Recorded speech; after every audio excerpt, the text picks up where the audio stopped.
Welcome to our devotional series called Anthem, a psalm for every season. This past week, we talked about Psalm 73, where the writer of the psalm, named Asaph, went through this period of inaction, or as we call it today, apathy. Are you going through an apathetic season of your life?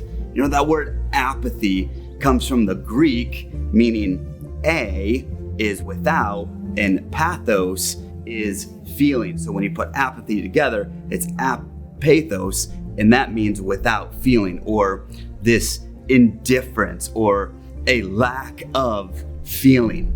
And the bottom line this week is that unchecked apathy is a threat to our capacity to know and love people. And it's a big deal to God. But first of all, the scientists say that apathy is a symptom of overexposure. Now I'm not a huge camera guy. We have some of those on our staff, but that's not me. I just like to snap a picture and then boom. There's something called these Polaroid or these instant cameras where if you're not careful, you can have too much light and too much exposure to where this picture that I just took out here, it was exposed to light and it's just white. There's nothing behind it. There's no story behind it. There's no memory behind it. So really, I can do nothing with this overexposed picture. And in essence, this is what happens to us when we, as a world, as a culture, we are exposed to so much because of the internet. You can hop on, you can be exposed to this opinion, this opinion, this opinion, this media source. And when we get overexposed, it's kind of like a buffet. We're like, what do we even get? There's so many choices, so we're just stuck. And we get on this fence of, I'm not going here, I'm not going here. But doing that denies us a story. And actually, it causes God to not be able to use us when we're willing to not do anything. And that overexposure of our society can cause us believers to have this spiritual apathy where it's like, I don't want to do this because I'm too afraid to do this. And so the visual is we're stuck on the fence. We're not on this side, we're not on this side. And that is very dangerous. But also another danger of being apathetic or being without feeling or being just indifferent about things is it can cause familiarity. And familiarity is dangerous because, for instance, I grew up in Indiana. It's very flat there. There's a lot of cornfields. Our roads can be straight because there's no mountains. When I first moved here to Pennsylvania about 15 years ago, the beauty that surrounded me, the incredible mountains that were here, I just was in awe of them. I found such wonder in them. But after a while, I got familiar with their beauty. And after a while, I just looked around, I was like, oh, those are nice mountains. But then every time I go home to Indiana, I see the flatness. And when I come back, actually, I just came back from a trip. And when we got to Pennsylvania and I saw all these mountains, again, this purple mountain majesty that we have here in Pennsylvania, I told Nikki, I'm like, do the mountains seem bigger? Do the mountains seem more marvelous after being in Indiana and coming back? There was this freshness that I had. But all too often, we can become familiar with God.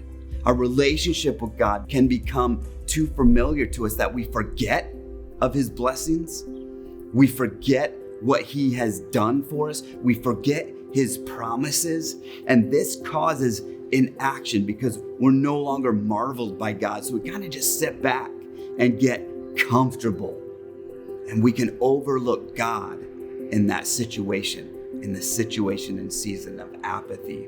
And God warns us in Revelation chapter 3, verse 16. He says, because you are hot nor cold, you are lukewarm. Therefore, I'm about to spit you out of my mouth. So God would rather have you cold, away from Him completely, rather than this lukewarm on the fence type of Christianity. He wants us hot or cold. And so this apathy that we have, this inaction that we have sometimes as believers, when we're so indifferent about everything, God doesn't want us there. And in fact, He said, when I come back, those types of people, I'm going to spit right out of my mouth. I'm going to throw them up out of my mouth. So what do we do about this? If you're in a season of apathy, well, there's two things. I gave a few reasons in my sermon, but there's two ways. One is find God's presence again. When was the last time you've really longed for God's presence and actually spent time with God away from your phone, away from people, where you can just sit in God's presence? Asaph did this. And when he was confused, he found the answers and he found understanding in Psalm 73 when he got into God's presence. Start there, get in God's presence. But also, the second way you can do is just avoid overexposure. Go a day without your phone. Go a day without the news and just seek God and let yourself be exposed only to Him without so many of these other distractions that can cause us to become overexposed and therefore basically unused by God. We want to be used by God. If God doesn't want us to lack anything and has us going through these seasons for a reason so that we don't lack anything, and if apathy is a lack of feeling, we cannot go without feeling. We need to be empathetic and we need to be engaged. That's the opposite of apathy. So, how empathetic are you? How engaged are you in your relationship with Jesus? Maybe you just need a fresh way about you and your relationship with God. I hope you find that in His presence. I hope you find that when you just cut out all the other distractions that can cause overexposure, that in essence causes apathy. Have a great week and God bless you.